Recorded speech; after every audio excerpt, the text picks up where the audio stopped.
Self-discipline comes from within. It's a desire.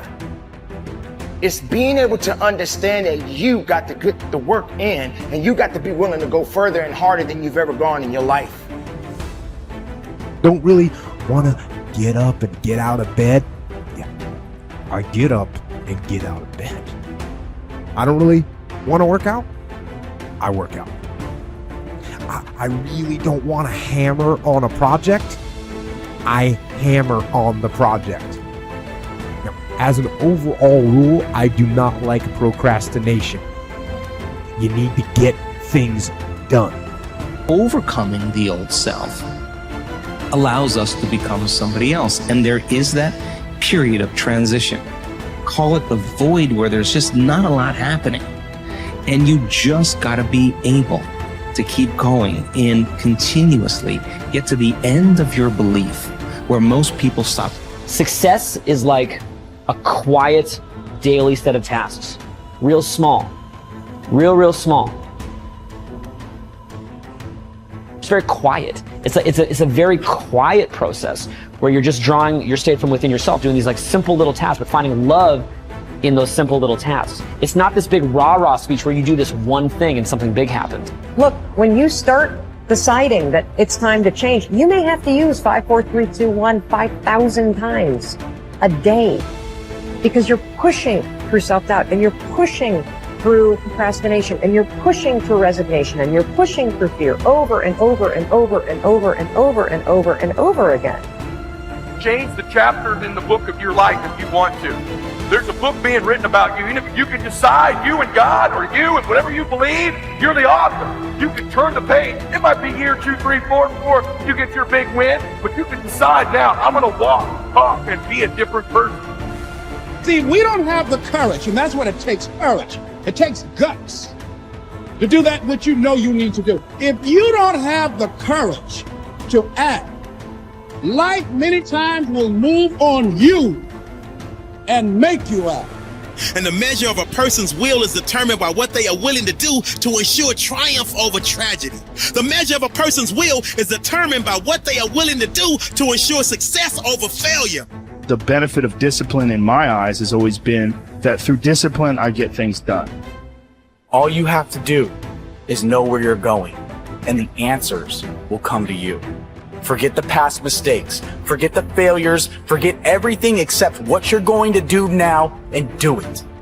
It's taken me my entire life to understand it's not necessary to know every single detail and to stop testing the waters and just dive in.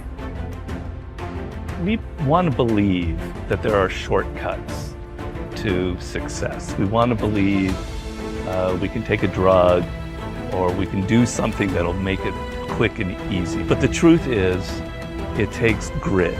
It takes persistence. So it's hard to understand what could happen to you in 10 years in a visceral gut way of what it means to have failed in life. And to me, failure in life is not having money. It's not realizing your potential. You're 60 years old and you said, I could have been this, and I never did it. That's like the worst thought I think anybody can have. And you don't think about it in the moment because your life is okay, but you've got to wake up and understand that there's an urgency here. And that if you're not practicing something now, if you're not aware, if you don't have a path towards something better, you're rotting on the vine, and the day of reckoning will come at some point, and it will be painful. You're not going to feel it suddenly, it'll be slow, but it'll come and it won't be good. You will not find toughness in a comfortable environment. Those of you who are listening to this, whoever hear this, you will not find it. I was trying to look for it everywhere. The only way you find it is to drown yourself in a position where you're just out of sorts, where you can't swim and you're drowning. You're drowning. You're drowning in life. And you say, you know what, man? Yeah. I'm gonna figure out how to backstroke something. I'm gonna figure out how to, and then you figuring out all these tools. Your mind starts to, when you quit, your mind does this. Because you're out. once you say, I'm not going to quit, this is the 40%. When you quit, your mind says, we're done. So it doesn't expand. There's no expansion when you quit. When you say, you, this sucks, I'm drowning, I'm miserable, I'm suffering, I'm broken, but I'm not going anywhere. What happens to your mind is it does this. It says, he's not leaving. So we got to expand. We got to grow. We got to figure this thing out. So then these compartments in your brain start to they have to work. They have to work. And then you start to engage parts of your mind that you never engaged before. But you can't engage it by sitting back in these nice chairs, drinking this nice water, talking to you, talking about what I want to do. That's where the 40% thing comes in. It comes in when you're in suffer mode and you say, I'm not going to quit. You're forcing your brain now to operate on a level it's not used to, but then it becomes used to. Successful people are intensely solution-oriented. The fact is that life is a continuous succession of problems and difficulties without end. This river of problems is only interrupted by the occasional crisis, which makes the problem seem small in comparison. In fact, if you are living a busy life, you will probably experience a crisis of some kind every 2 to 3 months throughout your life. You will have business crises, family crises, financial crises, health crises, and other crises. The problems and crises never stop. They keep coming like the waves of the ocean. The only thing you can control is your responses to these problems and crises. And therein lies the key to your success. Successful people respond effectively to problems. Ineffective people do not. Successful people take a deep breath, relax and think clearly. They look for the good in every situation. They seek the valuable lesson. Above all, they focus on the solution, on what can be done rather than what has happened and who is to blame. There is a methodology that you can use to solve any problem. It requires that you approach the business of problem solving systematically and in an organized fashion. Just like there is a process for solving mathematical problems, there is a process for solving business and life problems, and you can learn it, use it for the rest of your career. Step 1. Define the problem clearly. A problem properly defined is half solved. It is absolutely amazing how much time is wasted floundering around looking for a solution when no one is quite clear about the problem. Step 2. Ask what are all the possible causes of this problem. Look for both the obvious and the not so obvious causes of the problem. How did it begin? What are its origins? What triggered it in the first place? What is the critical variable that changed to cause the problem in the first place? What assumptions were made that led to the problem? Just like a doctor conducting an intensive examination on a sick patient, you should thoroughly dissect the problem before you attempt to solve it. Step 3. Ask what are all the possible solutions. Avoid the natural tendency of most human beings to leap from a problem definition to a conclusion regarding a solution of some kind. Always ask, what else is the solution? Sometimes the best solution is to nothing at all. Sometimes the best solution is to gather more information. Sometimes the best solution is to realize that this is not your problem and pass it on to someone else whose responsibility it is.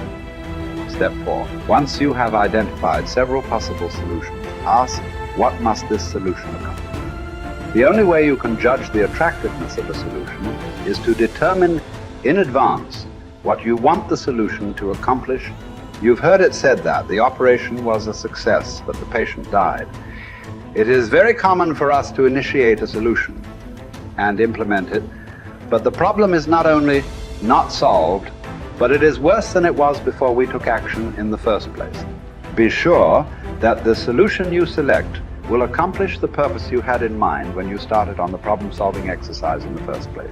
Step 5. Once you have decided on the ideal solution, assign specific responsibility or take responsibility yourself for implementing the solution. Set a deadline for implementation. Set a measure by which you can determine if the solution has been effective. A problem-solving discussion that does not lead to agreement on a specific solution, accompanied by the assignment of personal responsibility and a deadline, is a problem that will come back over and over again without resolution. Practice this systematic method of dealing with a problem over and over until it becomes a habit of thinking. You will be amazed at how much more effective you become and how much better your results will be using this method. I kept saying this to myself on repeat. There is no way, Mel, if you work this hard, that you will not be rewarded. You have to believe that this moment is preparing you for something amazing that hasn't happened yet. Keep going. You have to believe that this moment is preparing you for something amazing that hasn't happened yet. Keep going. And so I repeated that over and over and over and over and over again as I wanted to throw in the towel, as I would start to bash myself, as I would start to feel sorry for myself and be like, nope, there's just no way I'm going to believe that something amazing isn't going to happen. I've worked too hard. Something amazing that hasn't happened is coming. And when you get yourself into that mindset, it creates a sense of resilience and momentum and resolve that you need in order to keep going when the hits the fan or when you feel disappointed or when life is beating you down. And that was the other gift of that moment, is developing a little tool to flip my mindset when I wanted to start to feel sorry for myself.